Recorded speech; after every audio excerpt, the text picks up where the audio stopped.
আজকে রাত্রে আবার বের হবো নি, ঠিক আছে? খাই তো যাবে স্যার। কারণ ওটা নিয়ে রাখে দিলে তো থাকবে, ওরা যেহেতু দোকানে রাখছে থাকছে, তাই না? তো ফ্রিজে আজকে না কালকে। কালকে মনে না থাকে ওদিক থেকে এবার তাড়াহুড়া করবো। আরে কিছু করবে না। রাত 3টা, কাল পরশু দিন সকালে আমাদের ফ্লাইট।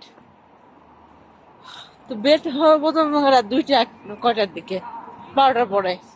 অর্নামেন্টস, খেলনা আর হচ্ছে চকলেট, এই দিয়ে মেন বাজার। কালকে অর্নামেন্টস কেনার সময় হয়। অনেকগুলো আমার বান্ধবী, ননদ, বোন। আমি তেমন কিছু কিনবো না, আমি কানের ছোট ছোট গুলা আছে অনেকগুলা। ছোট গুলো নেকলেস টেকলেস টাইপের ছোট নিতে হবে সব। অ্যাংটি ট্যাংটিও আছে, দেখি।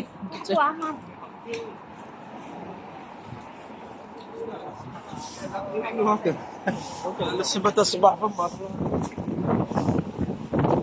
আরে বাতাস।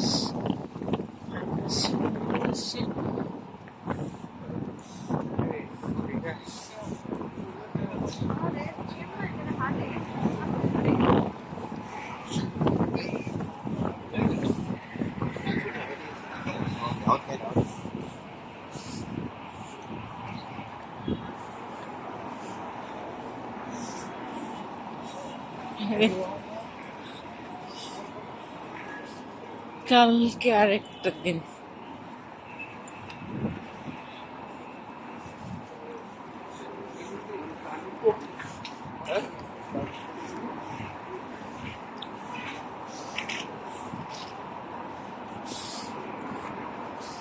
বাসে ওঠা লাগবে।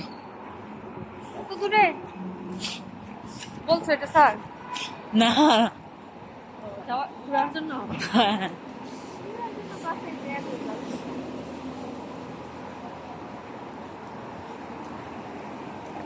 তবে আমার কাছে কলকাতায় কেন জানি ভালো লাগছে, না। খাইতে অনেক খাওয়া আছে।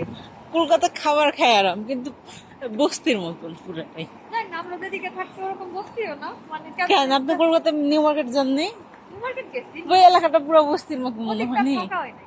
ও আপনি নিউ হচ্ছে কলকাতায় ছিলেন? এলাকা যেটা মার্কুইস রোড, ওটা প্রপারে। না, আমরা কলকাতা গেলে নিউ মার্কেটের আশেপাশেই থাকা হয়, তো ওই কারণে আরো বেশি। বাইরে হইলে রাস্তায় রাস্তায় খাবার, আবার বাঙালিদের সাথে একটু টেস্টের মিলে নাই। খাবার খাই আরাম কলকাতাতে। সবচেয়ে মজা লাগে গরুর মাংস খাই। হ্যাঁ, গরুর